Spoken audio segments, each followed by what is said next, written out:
Hello, and welcome to Reading with Mamie. Today, we are reading Curious George and the Firefighters by Margaret and H.A. Rays. This is George. He was a good little monkey and always very curious. Today, George and his friend with the yellow hat joined Mrs. Gray and her class on their field trip to the fire station. The fire chief was waiting for them right next to a big red fire truck. "Welcome," he said, and he led everyone upstairs to begin their tour. There was a kitchen with a big table, and there were snacks for everyone. The fire chief told them all about being a firefighter. George tried hard to pay attention, but there were so many things for a little monkey to explore, like that shiny silver pole in the corner. Where did that pole go? George was curious. Why, it went back downstairs. There was the great big fire truck. There was a map of the city, and there was a whole wall full of coats and hats and big black boots. George had an idea. First, he stepped into a pair of boots. Next, he picked out a helmet. And finally, George put on a jacket. He was a firefighter. Suddenly, bring! The firefighters all rushed in.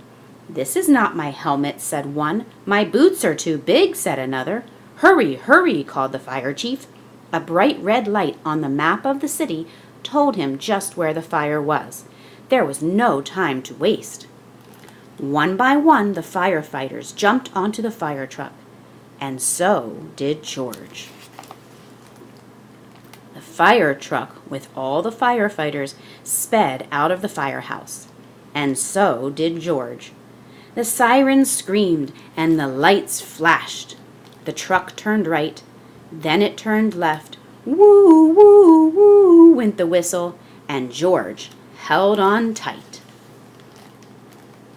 And just like that, the fire truck and all the firefighters pulled up to a pizza parlor on Main Street. Smoke was coming out of a window in the back, and a crowd was gathering in the street. "Thank goodness you're here," cried the cook. The firefighters rushed off the truck and started unwinding their hoses. They knew just what to do, and George was ready to help. He climbed up onto the hose reel. One of the firefighters saw George trying to help, and he took George by the arm and led him out of the way. "A fire is no place for a monkey," he said to George. "You stay here where it's safe." George felt terrible. George sat on the bench and looked around. Next to him on the ground was a bucket full of balls. George reached in and took one out.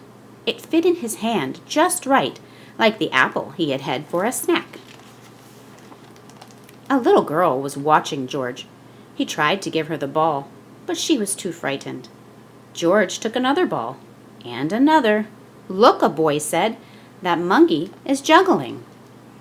The boy took a ball from the cage and tossed it to George, but it went too high.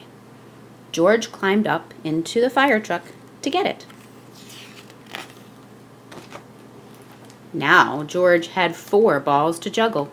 He threw the balls higher and higher. He juggled with his hands. He juggled with his feet.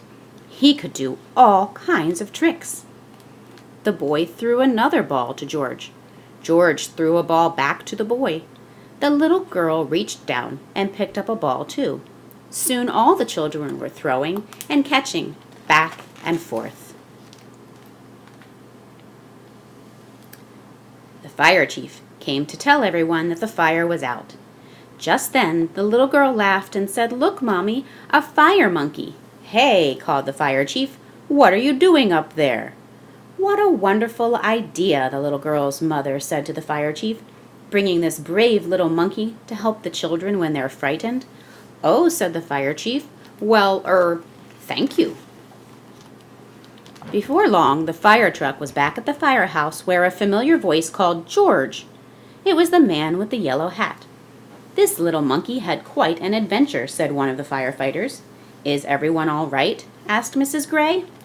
"Yes, "It was just a small fire," said the fire chief, "and George was a big help."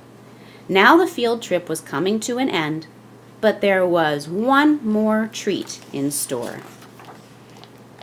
All the children got to take a ride around the neighborhood on the shiny red fire truck, and they each got their very own helmet, even George, and it was just the right size for a brave little monkey.